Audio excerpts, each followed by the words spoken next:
Breaking: Obi and not Tinubu won the 2023 presidential election. Ex-Secretary General of the Federation, Babachir Lawal, has come out in the open public to state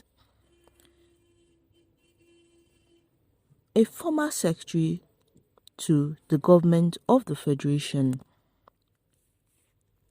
Babachir Lawal, said in Abuja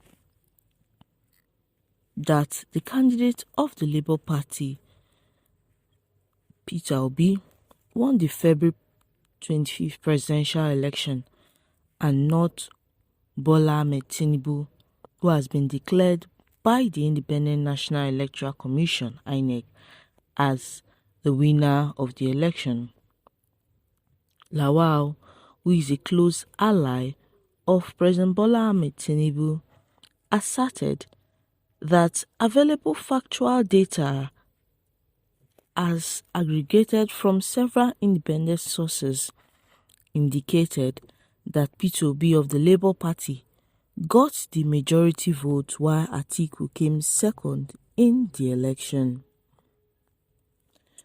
And according to him, Tinubu came a distant third in the number of votes secured.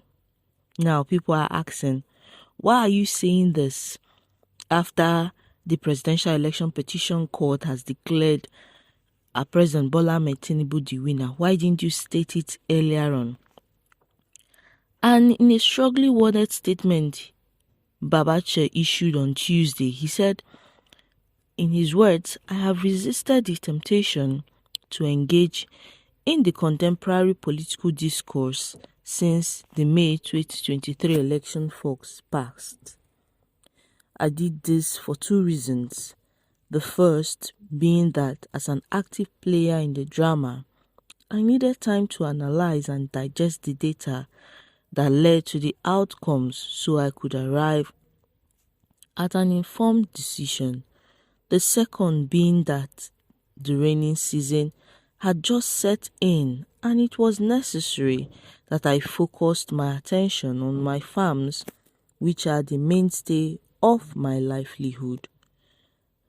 The current topical issues for political discourse and inquiries are whether or not Bola Ahmed Tinubu won the presidential election or that he was a priori qualified to participate in the election given his murky bio data as is now being publicly unveiled daily in an avalanche. And my answer to the first inquiry is that regardless of whether Inec or appeal court said or did, Bola did not win the election. Right from the start of the campaigns, Bola knew he was not going to win the election in a free and fair contest, so he decided to go by all means. Available factual data, as aggregated from several independent sources, indicates that Peter Obi got the majority vote while Atiku came second. Bola Ahmed Tinubu came a distant third in number of votes that were cast on that day. But this notwithstanding, I believe he still has time and opportunity to save himself this public humiliation and embarrassment to his person, both locally and internationally, by resigning, so that he can give more attention to his health. After all, no one knows about the truism of these severally embarrassing and humiliating exposures about his person than the man himself. The lawyer, which is the former Secretary General of the Federation, further stated that leadership is all about integrity, sound pedigree, trustworthiness, and the ability to unite and instill hope and confidence in the people who seeks to lead. In these qualities, most Nigerians are totally in agreement that Bola has them in very, very short supply indeed. But now, 6 months down the line, the chicken has come home to roast, as Nigerians have come to the realization that we have not got what we deserve politically. And confusions and despondencies is now all over the nation, as no one trusts the government to do what it says it will do. No one trusts the leaders, and no one trusts appointees who are appointed as rewards for their roles in the election or who had in the past helped him in his life. Bola Ahmed Tinubu, who is now the president, and his group are now in government and are in full control of Nigerians' vast resources and opportunities. They are enjoying their offices while the Nigerian people languish in insecurity, poverty, and hopelessness. Now, during the campaign, Bola mouthed some platitudes about competence, but we are so far yet to see it reflecting in his political appointments. It seems more like he's rewarding people who supported him to get to presidency at all costs. This band of appointees that Bola Ahmed Tinubu is assembling into his government don't care about Nigerians at all. This is the former Secretary General of the Federation stating.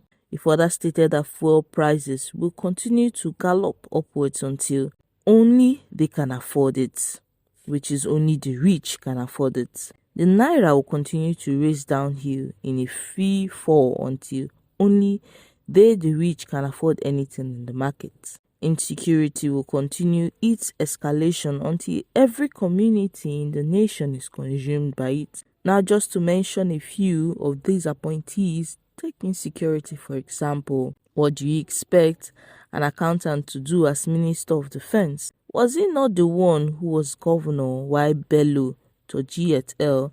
Freely terrorized Zamfara State? What about his CBN governor with a CV?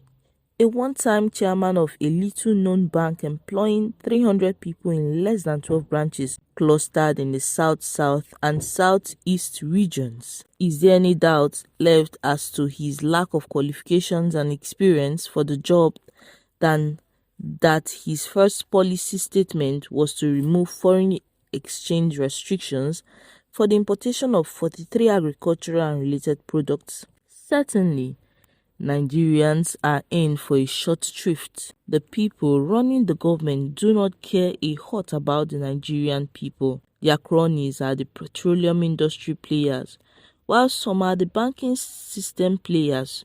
So, a free fall of the Naira and an unregulated upward movement of oil prices both work for more profits for them. By the way, has anyone noticed the intolerance for free speech and dictatorship that is creeping upon us? Has anyone also noticed the actions of the National Broadcasting Commission, NBC, of late? These are the questions Babachir Lawal, the Secretary General of the Federation, is asking. Meanwhile, the Labour Party's presidential candidate Peter Obi has challenged President Bola Ahmed Tinubu to personally address the general public on disputes surrounding his alleged fourth certificate. Obi made the call when he visited Kano State to condole with the state and family over the demise of Saudana Dutch and former Minister of Internal Affairs, late Bello Yusuf Maitama, who died at the age of 76 last Friday. The former governor of Anambra said President Bola Ahmed Tinubu ought to have addressed the public to clarify issues raised with regards to his certificate, as the issue bothered on him and his person and not others speaking on his behalf. And according to him, for me, what is important is that leaders must earn public trust, and if you choose to serve the public, you always avail yourself to explain to the public when there is issues of dispute, and you must do so personally. You can't outsource it because it's about you, and it's you that people voted for, not those speaking on your behalf. A country must be built on character, integrity, and trust. That is the foundation, and obeying the rule of law requires you to do this. There is a dispute, you come and clarify it personally. This is the Labour Party's presidential flag bearer, Peter Obi, stating. On why he was in Kano, Obi said, I was here to condole the family of late Bello Yusuf Maitama, who was the very respected son of Kano and Nigeria, who served this country as the Minister of Internal Affairs. This is my purpose of being here, and we continue to pray that may Almighty Allah forgive his sins and grant him eternal rest.